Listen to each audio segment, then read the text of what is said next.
నాడు యూనివర్సిటీ మంచి భవిష్యత్తు కోసం తెలుగు విద్యార్థులు ఇష్టపడే యూనివర్సిటీ. మనం ఇప్పుడు ఒక ప్రత్యేకమైన ప్రదేశంలో ఉన్నాం. సప్త నదుల సంగమం. ఎక్కడ ప్రపంచంలో ఎక్కడ సప్త నదుల సంగమం లేదు.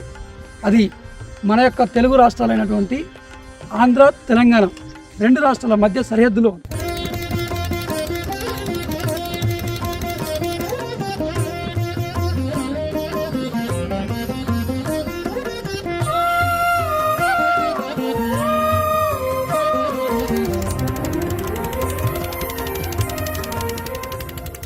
ఎనిమిది నెలలకు ఒకసారి మాత్రమే భక్తుల దర్శనార్థం ఆలయం అవతరిస్తుంది. మిగతా 8 నెలలు నదిలోనే ఉండిపోతుంది.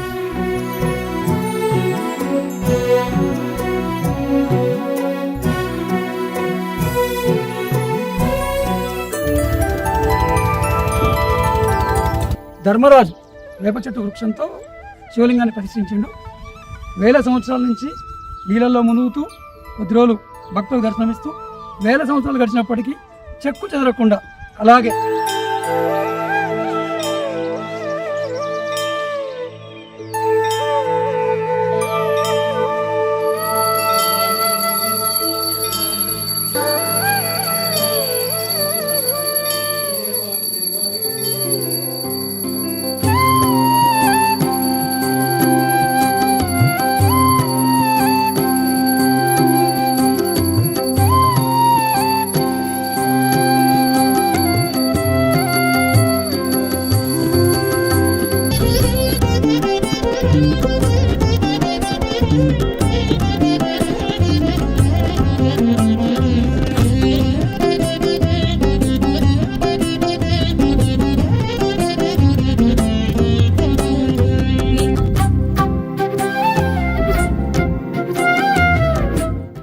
ముఖ్యంగా సప్తనది సంగమం అంటే 7 నదుల సంగమం.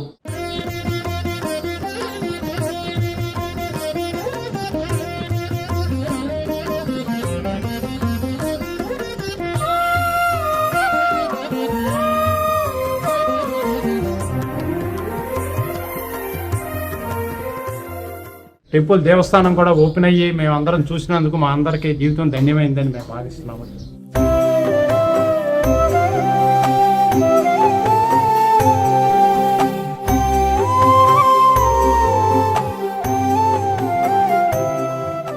ఇక్కడ మాత్రం ధర్మరాజు వేప చెట్టు వృక్షంతో శివలింగాన్ని ప్రతిష్ఠించిండు.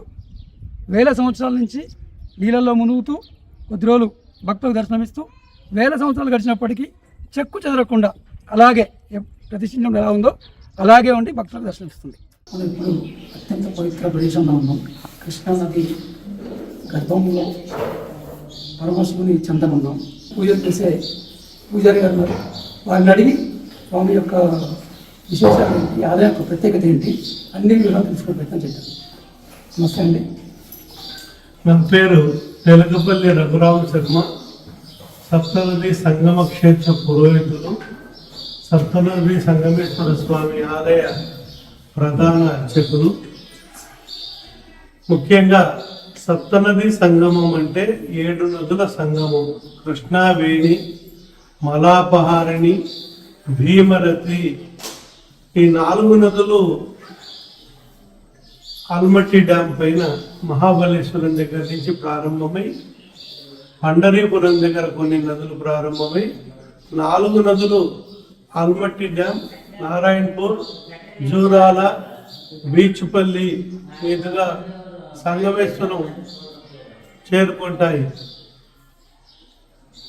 ఇక్కడ తుంగభద్రా నది శృంగేరి దగ్గర ప్రారంభమై హంపి పుణ్యక్షేత్రము, మంత్రాలయము, అలంపురం చేరుకునేటప్పటికి షన్నది సంగమం అవుతుంది.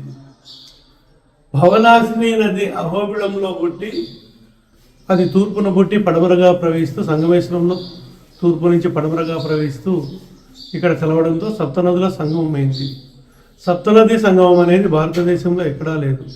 అలాగే పంచపాండవులు తమ అరణ్యవాసంలో ఈ ప్రాంతానికి వచ్చి వారితో పాటు ఉన్న కృష్ణ పరమాత్ముడు ఇక్కడ శివలింగాన్ని ప్రతిష్ఠించమని చెప్పడంతో ధర్మరాజుల వారు భీముడిని కాశీకి వెళ్ళి శివలింగాలు తీసుకురమని చెప్పడంతో భీముడు కాశీకి వెళ్ళి శివలింగాలు తీసుకొచ్చే సమయానికి ముహూర్త సమయం ఆసన్నమవుతుందని వేప మొద్దును ప్రతిష్ఠిస్తారు. ద్వాపర యుగంలో ప్రతిష్ఠింపబడిన శివలింగమే ఈ సంగమేశ్వర స్వామి శివలింగం. భీముడు కాశీ నుంచి తెచ్చిన లింగాలు సిద్ధేశ్వరం, మల్లేశ్వరం, కపిలేశ్వరం, సోమేశ్వరం, సంగమేశ్వరం అని 5 క్షేత్రాలు అయ్యాయి. ఇక్కడ పంచపాండవులు వంటలు చేసుకున్న ప్రదేశము, ద్రౌపదీదేవి చీరారేసుకున్న ప్రదేశము, కృష్ణవేణి మాత విశ్వామిత్రుడికి వరమిచ్చిన ప్రదేశము, విశ్వామిత్రుడు తపస్సు చేసుకున్న ప్రదేశము, గాయత్రి అమ్మవారు ప్రత్యక్షమైన ప్రదేశము, అలాగే భరద్వాజ మహర్షి వచ్చిన ప్రదేశము, అలాగే ఇక్కడ శాండిల్య మహర్షి తపస్సు చేసుకొని సూర్యనారాయణ స్వామిని ప్రసన్నం చేసుకున్నాడు కాబట్టి దీనికి నివృత్తి భాస్కర క్షేత్రం అని పేరు వచ్చింది. స్కాంద పురాణంలో శ్రీశైల ఖండంలో సంగమేశ్వర స్వామి మహత్యం గురించి 7 స్కందాలుగా వివరించబడింది. ఈ సంగమేశ్వర స్వామిని దర్శించుకున్న వాళ్లకు మరుజన్మ అనేది ఉండదు, ముక్తి కలుగుతుంది. ఈ క్షేత్రము 1981లో శ్రీశైలం జల విద్యుత్ ప్రాజెక్టులో నీటి ముంపుకు గురైంది. 2003 సంవత్సరం ఆలయం బయటపడి ప్రతి సంవత్సరం అమర్నాథ్, బద్రీనాథ్, కేదార్నాథ్లుగా ప్రకృతిలో లీనమై స్వామి దర్శనం ఇవ్వడం జరుగుతుంది. తిరిగి మళ్ళీ ఆలయము జూలై 3వ వారంలో 4వ వారంలో ఆలయం నీళ్లలో మునిగిపోవడం జరుగుతుంది. ఇంకోటి ఏమంటే ఏకాదశి ముందా ఏరు ముందా అని చెప్పి తొలి ఏకాదశికి ఆలయం మునిగిపోవడం జరుగుతుంది. ముఖ్యంగా ఇక్కడ ఏమంటే ఉగాది నుంచి స్వామివారి దర్శనం ఇవ్వడం జరుగుతుంది. ఒకసారి శివరాత్రి ముందు కానీ శివరాత్రి అయిన తర్వాత కానీ బయటపడడం జరుగుతుంది. కార్తీక మాసంలో అనేక మంది భక్తులు ఇక్కడికి వస్తారు. తర్వాత ఈ ఆలయం బయటపడిన తర్వాత సుదూర ప్రాంతాల నుంచి వచ్చి ఇక్కడ స్వామిని దర్శించుకోవడం జరుగుతుంది. అలాగే కృష్ణానది, గోదావరి నది, గంగా నది, దైవిక నదులు 3 ప్రవహిస్తూ ఎక్కడైతే ఉంటాయో అక్కడ ముక్తి కలుగుతుంది. కృష్ణానదీ తీరంలో ఉన్న ఈ సంగమేశ్వర క్షేత్రాన్ని అందరూ తప్పక దర్శించండి, తరించండి. అయితే ఈ అద్భుతమైనటువంటి ఆలయాన్ని భక్తులు తండోపతండాలో వివిధ ప్రాంతాల నుంచి వస్తున్నారు. ప్రస్తుతం హైదరాబాద్ నుంచి సీనియర్ సిటిజన్ అంతా వాళ్ళ బ్యాచ్ ఫ్రెండ్స్ అంతా కలిసేసి గ్రూప్గా సమూహంగా వచ్చారు. అయితే ఈ యొక్క భగవంతుని దర్శించుకున్నారు. వారి అనుభవం ఏంటో ఇప్పుడు వారిని అని తెలుసుకుంటారు. చేద్దాం. నమస్తే సార్. నమస్తే అండి. మేము Hyderabad Kukatpally housing board Lodha Meridian నుంచి వచ్చామండి. మేమందరం సీనియర్ సిటిజన్ గ్రూప్ అండి. ఈ గ్రూపు ఒకరోజు టూర్ కింద వచ్చినాము. మాకు కోఆపరేట్ చేసిన వాళ్ళు వీళ్ళందరూ మంచిగా కోఆపరేట్ చేశారు. టెంపుల్ దేవస్థానం కూడా ఓపెన్ అయ్యి మేము అందరం చూసినందుకు మా అందరికీ జీవితం ధన్యమైందని మేము భావిస్తున్నాము. అయితే ఈ టెంపుల్ ప్రాశస్త్యం గురించి ఇంతమంది తెలుసా, చెప్పారా? మీరు ఇప్పుడు వచ్చారు, సంవత్సరంలో 8 నెలలు కృష్ణమ్మ గర్భంలో దర్శనం ఇస్తున్నారు. అసలు ఎలా అనిపించింది మీకు? నమ్మశక్యంగా ఉందా? ఏమనిపించింది? నమ్మశక్యంగానే ఉందండి. ఇప్పుడు గురుగారు చెప్పారు దీని విశిష్టత అంతా. 8 నెలలు నేలల్లో ఉండి 4 నెలలు ఓపెన్ ఉండి భక్తులకి ఉపయోగపడేది 4 నెలలు. ఈవెందో విగ్రహం చెక్కు చెదరకుండా అట్లాగుంది. దాని గురించి మేము చాలా సంతోషం. అయితే ఆ విగ్రహం శిల కాదు, వేపద.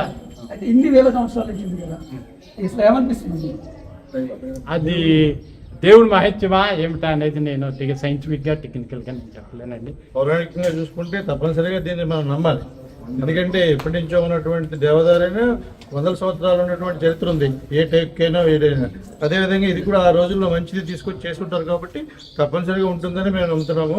అదే తప్పనిసరిగా మాకు ఏంటంటే ఈ సీనియర్ సిటిజన్ తరఫున మా సమూహంలో ఈ నేషనల్ హైవేస్ ఇంజనీర్ అయినటువంటి రాజేంద్ర గారు లోదా మీడియంలో ఉంటారు. ఆయన ప్రోద్బలంతో మా సీనియర్ సిటిజన్ అందరినీ కూడా సోమశిల ప్రాజెక్ట్ చూపించడానికి తీసుకొచ్చి ఆ సందర్భంలో మా అదృష్టం కొద్ది ఈ రోజే ఈ దేవాలయం ఓపెన్ కావడం, మేము దర్శించుకోవడం చాలా ఆనందంగా ఉంది. ఆయన పెట్టినటువంటి ఈ ప్రోగ్రాము చాలా సక్సెస్ఫుల్గా జరిగింది. ఆ సందర్భంగా మీరు కూడా వచ్చినందుకు మా ధన్యవాదాలు. ఈ అరుదైన ఆలయానికి తెలంగాణ, ఆంధ్ర రాష్ట్రాల నుంచే కాకుండా ఇతర రాష్ట్రాల నుంచి కూడా భక్తులు తండోపతండాలు తరలి వస్తున్నారు. ఈ అవకాశం మళ్ళీ రాదు. సంవత్సరంలో ఒక 2 నెలలు 3 నెలలు ఎండాకాలంలో మాత్రమే వస్తుంది కాబట్టి ఇప్పుడు మనతో పాటు కర్ణాటక రాష్ట్రం నుంచి వచ్చిన భక్తున్నారు. వారి యొక్క అనుభవం ఏంటిది, ఇంతకుముందు వచ్చారా ఏంటి ఒకసారి తెలుసుకునే ప్రయత్నం చేద్దాం. ఈ యొక్క టెంపుల్ గురించి ఇంతకుముందు విన్నారా, చెప్పారా? దగ్గర వాళ్ళు వస్తే వాళ్ళు చెప్తే తెలిసింది. తర్వాత యూట్యూబ్లో సెర్చ్ చేసి దాని గురించి తెలుసుకుని వచ్చాము. ఎలా అనిపిస్తుంది మేడం ఈ టెంపుల్ ఒక 8 నెలలు అలా నీళ్ళల్లో ఉంది? వండర్ అనిపించిందండి. యాక్చువల్లీ చెప్పాలంటే నీటిలో మునిగిపోతే అంత నాచు పట్టేసి అలా ఉంటుంది కదా, కానీ అక్కడ స్మెల్ కానీ నాచు కానీ ఏమీ లేదు. కానీ లోపలికి వెళ్ళి దేవుడిని టచ్ చేసినప్పుడు ఆ ఫీలింగ్, ఆ వైబ్ వేరేగానే ఉంది. సో నాకైతే చాలా హ్యాపీ అనిపించింది. అంటే ఎక్కడ లేని విధంగా ఈ టెంపుల్లో వేపదారుతో వేప చెట్టు అద్దుతో శివలింగం అనేది చాలా ప్రత్యేకత ఇక్కడ. మీరు ఆ శివలింగం టచ్ చేసినప్పుడు ఎలా అనిపించింది? ఇన్ని వేల సంవత్సరాల నుంచి ఆ యొక్క చెట్టు శివలింగం గురించి చెప్పండి. చెట్టులాగా అనిపించలేదండి, యాక్చువల్లీ శిలలాగే అనిపించింది. అది పట్టుకున్నప్పుడు మాత్రం నాకు చాలా బాగుంది, హ్యాపీగా అనిపించింది. ఆ యొక్క అద్భుతమైన శివలింగాన్ని దర్శించుకోవడమే కాకుండా స్పర్శించుకొని వారి యొక్క అనుభూతికి లోనవుతున్నారు. మొత్తం మీద వచ్చిన ప్రతి ఒక్క భక్తులు చాలా ఆనందంతో ఇంటికి వెళ్ళి తిరుగుతున్నారు, సంభ్రమాచరణకు గురవుతున్నారు. ఈ యొక్క విశిష్టమైనటువంటి ఆలయాన్ని దర్శించుకోవడానికి కర్నూలు సిటీ నుంచి మెడికల్ స్టూడెంట్ వచ్చారు. వారి యొక్క అనుభవం ఏంటి, వాళ్ళు ఎలా ఫీల్ అవుతున్నారు అని తెలుసుకున్నారు. అండ్ ఇక్కడ ఈ గుడి అనేది 6 months వాటర్లో 6 months మామూలు బయట ఉంటుంది అని చెప్పారు, అని చెప్పి చూసేదానికి వచ్చామండి. ఎలా అనిపిస్తుంది? ఇప్పటి వరకు ఇక్కడ మనం నిల్చున్న ప్రాంతం మొత్తం నీటితో కప్పేసింది. ఈ కృష్ణానది గర్భంలో శివాలయం దాచుకుని ఉండడం, తర్వాత భక్తుల కోసం సంవత్సరానికి 2-3 నెలలు ఇలా దర్శనం ఇవ్వడం, ఇంతటి మహత అద్భుత ఆలయం, ఇటువంటి శివలింగం దర్శనం మీకు ఎలా అనిపిస్తుంది? మేము మామూలుగా బయట వాళ్ళు చెప్పినప్పుడు ముందుగా నమ్మలేదు, మేము ఇక్కడికి వచ్చి చూసినప్పుడు అది నిజమే అని మాకు కూడా అనిపిస్తుంది. ఆలయం ఎలా అనిపిస్తుంది? ఆలయంలో ఉన్నటువంటి శివలింగం అత్యంత విశిష్టమైనది, ఎక్కడ ప్రపంచంలో ఎక్కడ లేనటువంటిది వేపదారుతుంది, అంటే వేప చెట్టు చేసే శివలింగం చెట్టు చెప్తున్నారు. మీరు ఎప్పుడు అటువంటి శివలింగం చూసినట్టుకోవచ్చు. ఆ శివలింగాన్ని చూస్తే ఎలా అనిపించింది? అంటే అది నిజమే, అది ఫస్ట్ మేము చూసినప్పుడు నిజమా కాదా అనిపించింది. ఎట్లా అంటే ఒక వేప ముద్దతో తయారైన శివలింగము అలా నీటిలో ఉండడము అనేది ఫస్ట్ ఆశ్చర్యం. అంటే అంటే అలా నీళ్ళల్లో ఉండే మొద్దు తడిచిపోయి అలా వెళ్ళిపోద్ది కదా, కాకపోతే ఇక్కడ అలా ఉండడం అనేది విశిష్టతనే అండి. ఇక్కడ అయితే శివుడి యొక్క అనుగ్రహంతో మహిమతో వేల సంవత్సరాల నుంచి వేపదారు శివలింగం అవడం అలా స్థిరంగా ఉండి దర్శనమిస్తున్నట్టు. ఓవరాల్గా మీకు ఏమనిపించింది? మీరు మీతో మీ తోటి స్టూడెంట్స్ కానీ పేరెంట్స్ కానీ ఇంకా భక్తులు కానీ ఏం చెప్పాల్సుకున్నారు? అంటే ఇక్కడ మంచి వాతావరణం ఉంది, మంచిగా దేవుని దర్శనం చేసుకోవచ్చు. మన చుట్టుపక్కల చెప్పే వాళ్ళంతా ఇది నిజమే నమ్మొచ్చు ఇక్కడ వచ్చి మేము చూసిన దాన్ని బట్టి. అయితే ఓవరాల్గా మీకు చాలా మంచి అనిపించింది. ఈ మెడికల్ స్టూడెంట్స్ కూడా అందులో శివభక్తులందరూ ఈ యొక్క శివుని ఎప్పుడు దర్శించుకుందామని వెయిట్ చేస్తున్నారు. స్టూడెంట్స్ కూడా తీరిక సమయం చూసుకొని వచ్చేసి ఆ యొక్క రేర్గా దర్శనం లభించే శివుని దర్శించుకుని వెళ్తున్నారు. ఇది ఇక్కడి విశిష్టత. సంగమేశ్వరం నుంచి నాగేంద్ర చాచి.